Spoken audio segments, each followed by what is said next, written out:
Hello guys, कैसे हैं आप सभी लोग। I hope all are fines. That's today story नीति।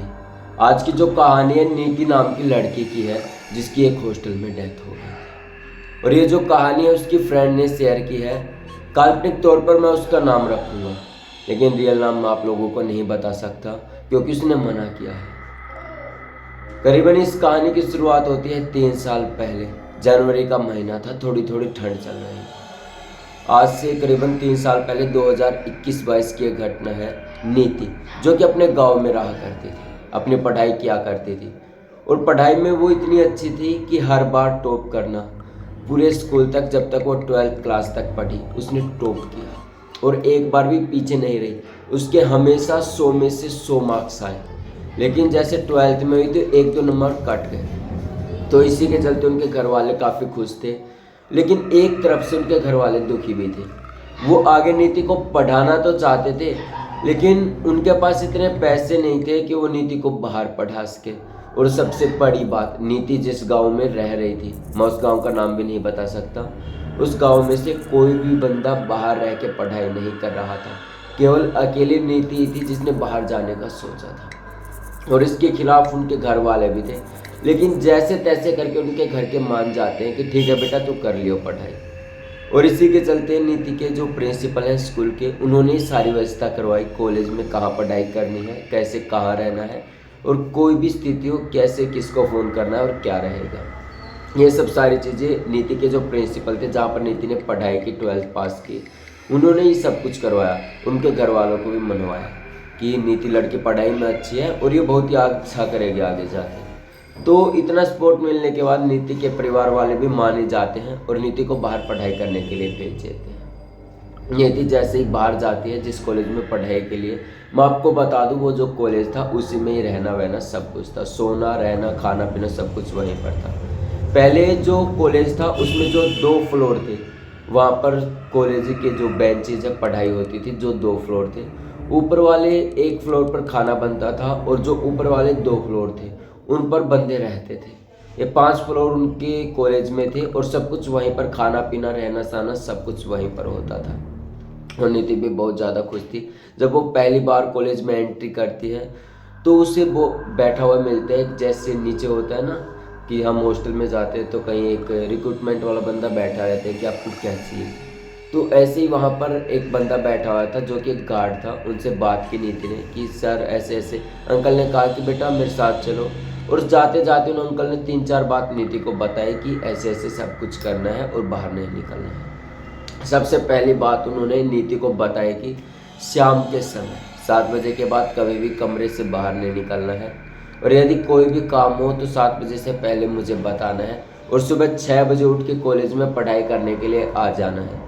देरी बिल्कुल भी नहीं करनी। ये 3-4 बातें गार्ड ने नीति को बताई और बातों बातों में नीति अपने कमरे तक पहुंच जाती है जो कि 5th फ्लोर पर था। जैसे वो 5th फ्लोर पर पहुंचती है, अपना जो कमरा था उसका गेट खुड़खुड़ाती है, यानी खोलती है, तो उसके अंदर से 2 लड़कियां और बाहर आती हैं और कहती हैं कि हाय कैसी हो नीति। नाम तो पता ही नहीं था और कैसे हो आप, ये सब ऐसी बातें हुई।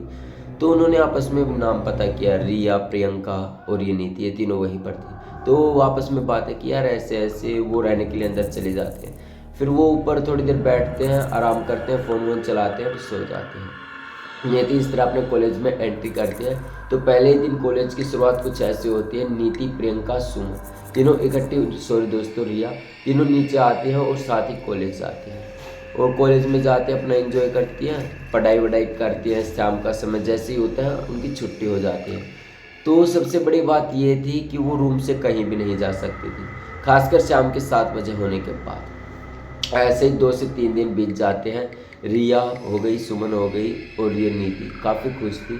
लेकिन 2 दिन ऐसे बीते, उन्होंने पढ़ाई वढ़ाई की। तीसरे दिन वो थोड़े से बोर हो जाते हैं, जैसे कि हम भी रोज़ रोज़ जाते हैं तो बोर हो जाते हैं। तो जब आपस में वो बैठे हुए थे तभी नीति ने रिया और सुमन से कुछ बातें पूछी, रिया और प्रियंका से बातें पूछी। नीति ने पूछा कि यार ऐसे ऐसे गार्ड अंकल कह रहे थे कि ऐसे 7 बजे के बाद बाहर नहीं निकलना है, कुछ भी काम हो तो 7 बजे से पहले बताना है, ये सब क्या चक्कर है 7 बजे का।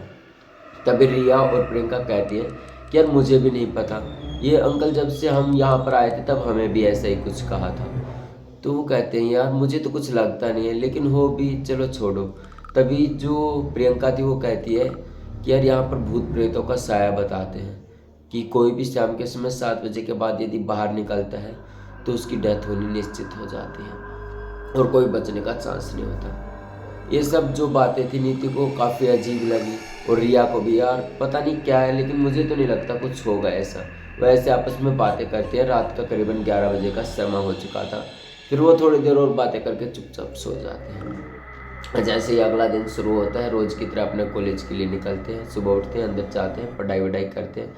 लेकिन अब वो कुछ पढ़ाई, पता नहीं लेक्चर ऐसा था या फिर कुछ बात हुई, वो तीनों बोर हो जाते हैं और वापस अपने कमरे में आ जाते हैं। जल्दी आ जाते हैं और बैठ के आपस में बातें करने लगते हैं। फिर थोड़ा सा समय बीतता है। रात का समय होता है, 7:30-8 बजे का समय होता है। रिया कहती है कि यार थोड़ा सा बोर हो रही हूँ, गाने वाने बजा के डांस करेंगे यार। पढ़ाई भी अच्छी नहीं हुई आज और कुछ समझ भी खास नहीं आया। तो रिया, प्रियंका, नीति वहीं पर डांस करने लगती है। करीबन 5 से 7 मिनट डांस करने के बाद जो रिया था, उसकी जो पैर की सैंडल थी वो नीति के पैर पर लग जाती है और ब्लड आने लगता है काफ़ी। और रात का समय था, 8 के ऊपर समय हो चुका था। तो ऐसे जब वो डांस करी थी तो लग जाती है और नीति को काफ़ी दर्द होता है। तो जब प्रियंका कमरे से बाहर निकलने लगती है तब उसकी नज़र जो थी घड़ी की तरफ जाती है। घड़ी में वो समय देखते हैं, तकरीबन 9 बजे हुआ था, क्योंकि डांस करते करते उन्हें भी नहीं पता चला समय कब बीत गया। तो भी प्रियंका कहती है कि यार अब तो 9 बज गए, अब तो गार्ड अंकल भी नहीं आ पाएंगे और हम भी नहीं जा पाएंगे। तो भाई प्रियंका और रिया नीति से कहते हैं यार तू दर्द को सहन नहीं कर सकती क्या सुबह तक, ऐसे बातें करते हैं। तो नीति कहते हैं नहीं यार, काफ़ी ज़्यादा ब्लड बह रहा है और दर्द हो रहा है। तो इसी के चलते रिया और प्रियंका थोड़े से घबराए कि यार अभी तो 7 भी बज चुके, कोई दिक्कत ना हो जाए, कोई देख ना ले। तभी नीति कहते हैं कि यार कोई बाहर ही नहीं निकलता तो देखेगा कौन, चलो हम निकलते हैं। तो नीति को लेकर रिया और प्रियंका बाहर निकल जाते हैं। जैसे वो बाहर निकलते हैं, जो हॉस्पिटल का जो छोटा सा वार्ड रूम होता है जहाँ पर चिकित्सालय होता है जो कॉलेज का, वहाँ पर पहुँच जाते हैं। जैसे ही वो गेट खोलते हैं उसके अंदर से एक ठंडी सी हवा बाहर आती है जो थोड़ी काफ़ी अजीब थी और वो थोड़ी सी घबरा भी जाते रहे, यार ये कैसे, मौसम बिल्कुल सही है। तो वो मौसम फिर से नॉर्मली हो जाता है। तो रिया और प्रियंका नीति को अंदर ले जाते हैं और वहाँ पर बैठाते हैं, दवाई ववाई लगाते हैं और जैसे ही अंदर ले आते हैं, अपने कमरे के अंदर ले आते हैं। उसी रात पता नहीं नीति को क्या हुआ, सभी से बोलना चालना कम कर दिया था। नीति चुपचाप उठी और कॉलेज चली गई और प्रियंका और रिया भी उसके साथ गई थी। लेकिन नीति ऐसी हो चुकी थी, उनकी किसी भी बात का जवाब नहीं दे रही थी। नीति चुपचाप अंदर बैठी थी कॉलेज में, चुपचाप कोई जवाब पूछ रहा तो जवाब नहीं दे रही और ऐसे कुछ बोल रही, चुपचाप ऐसे बैठी थी। जैसे ही समय होता है छुट्टी का, वो वापस अपने रूम में आ जाते हैं और चुपचाप लेट जाते हैं। और रिया और प्रियंका थोड़ी सी लेट आते हैं क्योंकि उन्हें कैंटीन में कुछ काम था। तो जैसे ही आते हैं तो देखते हैं कि नीति जो है थोड़ी सी तबीयत खराब लग रही है, बीमार हो गई है और उसकी आंखें एकदम से लाल हो चुकी हैं और वो पूरी तरह से काँप रही है। इस चीज़ को देखकर उन्होंने सोचा कि यार गार्ड को बुलाना चाहिए, नहीं तो ऐसे तो दिक्कत हो जाएगी। तो करीबन शाम का 6 बजे का समय हो चुका था। तो वो गार्ड अंकल को बुलाते हैं। तो गार्ड अंकल जैसे ही नीति को देखते हैं वो तुरंत समझ जाते हैं कि इसके ऊपर किसी आत्मा ने हमला कर दिया है जो कि इसके अंदर चली गई है। तो वो चुपचाप रिया और प्रियंका से पूछते हैं क्या तुम रात को 7 बजे के बाद कमरे से बाहर निकले थे? तो रिया और प्रियंका कहते हैं हाँ अंकल जी, नीति को चोट लग गई थी तो हम डॉक्टर के जो क्लिनिक है, छोटा सा वार्ड रूम, वहाँ पर लेके गए थे। तो अंकल कहते हैं कि मैंने कितनी बार मना किया है कि शाम के समय 7 बजे के बाद बाहर नहीं निकलना है और कुछ भी हो जाए चाहे नहीं निकलना है, जो भी हो पहले मुझसे बताना है। तो रिया और प्रियंका कहते हैं कि ठीक अंकल, हमें माफ़ कर दो, आगे से ऐसा नहीं होगा। तो जो अंकल थे वो वहाँ से बाहर निकलते हैं और वहाँ पर एक फादर गोड से बैठते थे जो कि क्रिश्चियन का वो होता है जहाँ पर पूजा पाठ होती है, और उनके पास एक ऐसा प्लस का निशान भी था। वो उनसे सारी बातें बताते हैं। तभी गॉड अंकल वहाँ पर आते हैं, जो क्रिश्चियन गार्ड के वहाँ पर आते हैं कमरे के अंदर और देखते हैं। जैसे ही वो देखते हैं, रिया को पता लग जाता है कि रिया और प्रियंका की हाफासी को देखते हैं तो उन्हें पता लग जाता है कि ये जो लड़की लेटी हुई है इसके साथ कुछ गलत हुआ है। तो जैसे उनके कमरे में आते हैं तो पानी का एक छोटा सा घेरा बनाते हैं, ऐसे चारों तरफ पानी बिखेरते हैं, एक गोला सा सर्कल बना देते हैं और वो देखते हैं नीति को जब देखते हैं तो नीति बुरी तरह से हताशी हुई थी, तो एकदम उसकी आंखें लाल हो चुकी थी।